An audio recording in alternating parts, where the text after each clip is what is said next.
50 Cent just woke up something in King Harris that got everyone tweaking.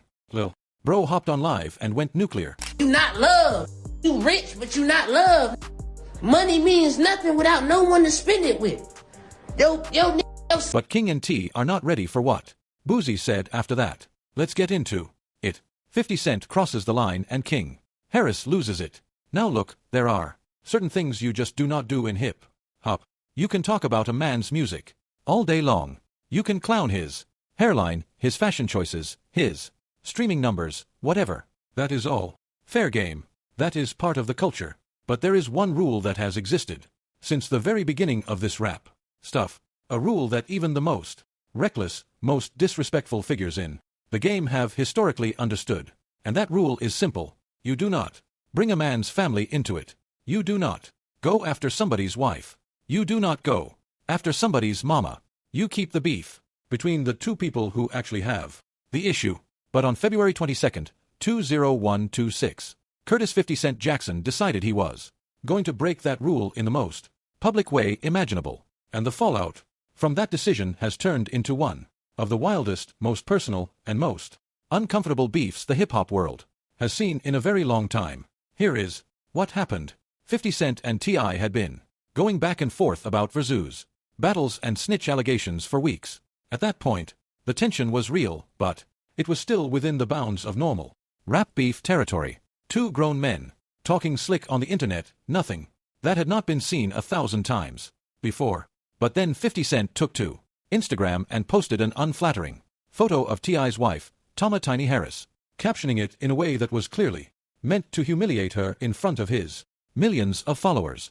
He was basically telling her to stay out of grown folks' business, but the way he did it was straight up disrespectful. It was not a subliminal. It was not a subtle jab. It was a direct attack on a woman who had nothing to do with the beef between him and her husband. And that is the moment when everything went sideways because T and Tiny's 21-year-old son, King Harris, saw that post and absolutely lost it. He did not wait for his pops to handle it. He did not wait for a family meeting or a strategic conversation about how to respond. He went straight to Instagram, live and let 50 Cent have it in a way that made the entire internet stop scrolling and pay attention. I want to say something about my mama. Your mama dead as Your mama dead as Go dig her up. Go dig her up. And just like that, King Harris took this beef to a place that nobody was prepared for. He went straight for 50 Cent's deepest wound. He was talking about Sabrina Jackson, 50 Cent's mother, who died tragically in a house fire when 50 was only 8 years old. That is not just a sore spot for 50. That is the defining trauma of his life, and King Harris aimed directly at it without a second thought. But the young boy from the A was far from done. He kept that same energy going with zero signs of letting up. But man, when you start talking about people's deceased parents, you crossing a line that's hard to come back from. There was no filter on this young man at all. This was raw, uncut fury pouring out of him on a live stream where thousands of people were watching in real time. He was telling 50 that if you want to play the picture game and post somebody's mama online, then post your own mama. Except you cannot because she is not here anymore. That is the kind of thing that makes a room go silent. That is the kind of thing that changes a beef forever. I want to say something about my mama. Your mama dead as Your mama dead as Go dig her up. Go dig her up. King kept driving that one point home over and over again, that his upbringing would not allow him to just sit back and let somebody disrespect the woman who brought him into this world. He was raised by Tip. He was raised different, and he wanted the whole world to know that. Post a picture of your mama because she dead. Pay respect. Stop playing with my mama. Playing like that. Going like that. That was a straight-up warning shot. King was letting 50 and anybody affiliated with him know that they had fumbled badly by bringing this kind of energy to the Harris family's doorstep. And King did not stop at that. He went after the one thing everybody in hip-hop knows is 50 Cent's other major vulnerability, his relationship with his son, Maris Jackson. How y'all raised? I'm not raised like that. I don't go. I'm not going back my mom. I'm not going. That one stung because it is public knowledge that 50 and Mars have had a messy, drawn-out falling out that has played out on social media for years. King knew exactly where to twist the Knife on that. So tell your dad and mama dig her ass up and post a picture that look better than my mama. King was basically telling the whole internet that all of 50 Cent's money, all of his success, all of his business, ventures and TV shows and movie deals do not mean anything. When you go home to an empty house with no family around you, that is a different level of disrespect right there. That is not just bars. That is personal warfare. And then King brought it back to his own foundation. He made it real clear where he comes from and why he moves the way he moves. Straight like that. Your son don't love you. You don't got no family. King Harris was not just talking reckless on lives either. On February 24th, 2026, the young actually went to the studio, recorded a whole diss track, and dropped it on all major streaming platforms under the title Made Man. The music video was filmed in a parking garage full of foreign whips. King, decked out in a red hoodie and beanie, delivering bars like, "Speaking on my mama, I tell Chaz, ring the alarm," probably cross his legs and fold his arms. He was standing on every single word. He even dug up an old NSFW photo of 50 Cent holding what appeared to be an adult toy, posted it on his story, and hashtagged no AI to make it crystal clear the picture was authentic. King Harris had gone full scorched earth. No chill, no retreat, no surrender, and the internet was eating every second of it. Boozy Bidaz breaks down the whole situation. Now, when something this wild goes down in hip-hop, everybody has an opinion. Your favorite rapper has an opinion. Your barber has an opinion. The dude at the gas station who still wears foo has an opinion. But there are certain voices in this culture that carry more weight than others. And one of the voices that people were most eager to hear from was Boozy Badass. Because Boozy is not your regular internet commentator chasing clicks and engagement. This is a man who has been through the trenches for real. A man who did hard time in the Louisiana penitentiary system.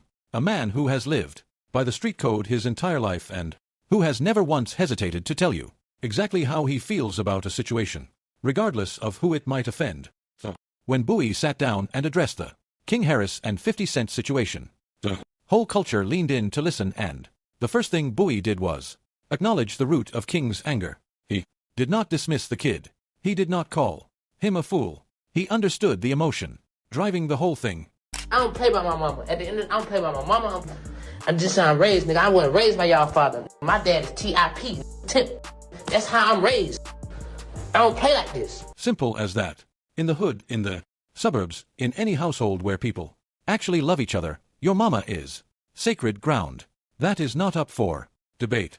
That is not a conversation. And Boozy recognized that this whole situation started because somebody decided to violate that sacred ground. First off, you gotta understand where King coming from. That's his mama, man. That is the realest thing that has been said about this entire beef. Boozy was making it plain that when you cross the family line, you are no longer in the world of entertainment. You are in something much more personal and much more dangerous. The rules of rap beef do not apply anymore. Now you are dealing with blood, and blood responds differently than business. You can't be out here playing with a man mama and think it's just gonna be rappers rapping. Boozy respected King's backbone. He gave him credit for having the courage to stand up for his people. But then the tone shifted because while Boozy understood the why, he could not co-sign the how. King of YN, he got that fire in it, and he let it be known he ain't going for none of that. Boozy put the blame where it belonged. First, 50 Cent started this by dragging Tiny into a beef that had nothing to do with her. He lit the match. You got 50 Cent posting pictures of Tiny on his Instagram, trolling her. And Boozy kept it a 100 about what everybody already knows. 50 Cent has been running the internet like the biggest bully in the game for over 20 years. He has done this to J. Rule, Rick Ross, The Game, Fat Joe, and now T and his family. That is his whole playbook. He trolls people until they react, then he uses the reaction against them. But King Harris responded with a type of heat that even the internet was not ready for. Telling people to keep his name out their mouth. 50 been a menace on the internet since the internet started. A whole different level. Those are Boozy's exact words. And from somebody who has said some of the wildest things in hip-hop history himself, that should tell you just how far King went. We know how he do. But King took it to a whole different level of disrespect. King was writing for his mama's legacy. He was making sure the world knew Tiny Harris is not somebody you get to clown on for likes. But in the process of defending that legacy, he crossed a line that even Boozy, a man who has seen just about everything, thought was too heavy. Because he felt like 50 was trying to play his mama like she wasn't a legend. Uzi repeated King's words back, and even in the retelling, the gravity of what was said hung in the air like smoke. Talking about your mama and then he dead delivered as the one line that summed up this whole disaster better than anything anybody else has said about it. That's some heavy, dark shit to be saying. Telling a to go put flowers on a grave. But man, when you start talking about people's deceased parents, that is the truth that the whole culture needed to hear somebody say out loud. There is a line. There has always been a line. And once you cross it by bringing somebody's dead mama into a rap beef, you are in territory where handshakes and truces do not work anymore. The damage is permanent. Boozy also kept it real about the massive mismatch in this whole situation. You crossing a line that's hard to come back from. He telling 50 to put the music up and stop playing. That is the part King probably did not fully think through before he crashed out on that live. He was going bar for bar with a man who has spent his entire career dismantling people on the internet and coming out on top every single time. 50 does not even need to win the traditional way. He just needs to turn you into a meme, and he has been doing that since before King was old enough to hold a phone. But Bowie was not just warning King about 50 Cent social media game. He was warning him about real-world consequences. Bowie straight up said that if King kept moving the way he was moving, prison time was inevitable, and he was not being dramatic about it. He drew a direct comparison to his own son, Tootie Raw, saying he had already told his boy's mama, and his boy's grandmama that the same reckless behavior leads to the same locked-up outcome. That is not commentary. That is a warning from somebody who has been behind the wall and seen what happens when mouths right checks that reality caches. And the situation got even messier because Boozy's own son, Tootie Raw, jumped into the beef, posting threats directly at King Harris and warning him to stay in his lane. King Harris, being who he is, was absolutely not about to let that slide either. He fired back at Boozy himself, questioning his credibility and asking who gave him the authority to check anybody. Just like that, the beef had sprouted a whole new branch with Boozy's camp caught up in the crossfire, too. And here is what makes Boozy's involvement even more complicated. Boozy is not exactly writing for T.I. behind closed doors. In past interviews, Boozy himself has accused T.I. of cooperating with law enforcement to get reduced charges, calling it what the streets call it. He said he had paperwork and everything. So, when Boozy speaks on this situation, he is not some neutral referee with no skin in the game. He has his own smoke with T.I. on the snitching issue, but still believes 50 Cent took things way too far by dragging family into the equation. That duality is what makes Boozy's take hit different. He can hold everybody accountable while still understanding where each side is coming from, the Verzoos backstory and the culture's reaction. Now, if you are watching all of this go down and wondering how in the world a conversation about a Verzoos battle turned into dead mama jokes and NSFW, photos being posted and diss tracks being recorded in parking garages, you are not alone, because the road from Let's Do 20 Songs versus 20 Songs to where we are right now has been one of the most chaotic detours in recent hip-hop history. And it all started years ago. See, T.I. has been trying to get 50 Cent into a Verzoos battle since the platform launched during the pandemic in 2020. This was not some casual mention in passing. Tip was on a full campaign. He wanted the Gunnet General, the certified New York legend, the man behind Get Rich or Die, trying to sit across from him and play records hit for hit. He believed his catalog, 11 studio albums deep with joints like what? You know, Live Your Life, Whatever You Like, Swagger Like Us, Bring Them Out, Rubber Band Man, and Big Things Popping would wash anything 50 could bring.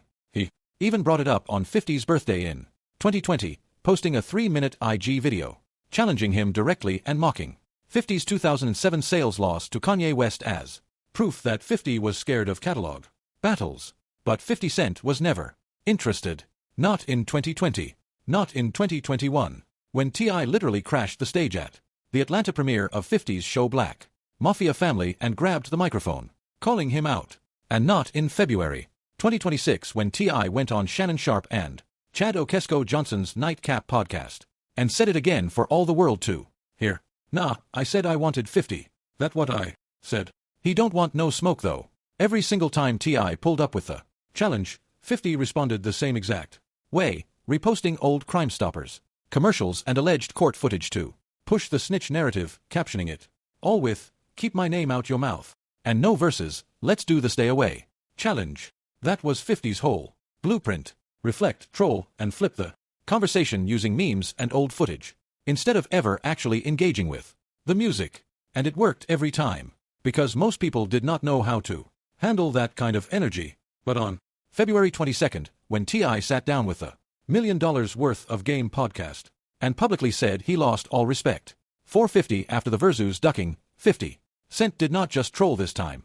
He went personal. He posted Tiny's picture, and that is the moment the fuse hit the dynamite. T responded the way an artist responds. He went to the lab and dropped 2 disc tracks back to back. War on February 22nd and Right One on February 23rd, produced by Lil Kayab. Right One was absolutely vicious. Tip called 50 5 Neo dispatcher, said he was a small man in a big shell, and even dragged 50's Exaphony Joy into it by referencing her alleged dealings with those bars were nasty. T was rapping with a fire he had not shown in years, and the culture reacted immediately. Everybody with a platform had something to say. Charlemagne the God was one of the first to speak up. He put the blame on 50 Cent, saying T was never disrespectful to begin with, and that 50 got personal, felt away for no real reason. And someone else on the podcast made the point that kept coming up in every conversation about this beef. If you ask me, it's a mess. You got the South Prince, in a way, T.I.'s son, going at a billionaire mogul. And then she landed on the part that everybody in the culture felt in their gut. Nah, I said I wanted 50. That's what I said. He don't want no smoke, though. Charlemagne kept it all the way above. He said those two should not even be beefing and wished they could figure it out like grown men, but he also made it clear he completely understood why King Harris reacted the way he did when his mama was dragged into the situation. DJ Academics had a whole different take. He was not trying to be neutral about it at all. He had the scoreboard out and he was giving the rounds to 50 Cent. Honestly, what his wife got to do with anything? You know, the family thing, it's just weird. Them two brothers got a problem. It's like, all right, keep going at each other if that's what y'all gonna do. Academics scored the beef 4-0 in 50's favor, arguing that T.I. kept pushing the Versus angle while 50 was attacking his character, which made Tip look like he was avoiding the real issues. Academics also called King's dead mama comments holy, meaning absolutely shocking, and noted the massive mismatch between a young rapper and a billionaire mogul. That take got a lot of heat from T.I. fans in the South, who felt Academics was writing for 50 because of his New York bias.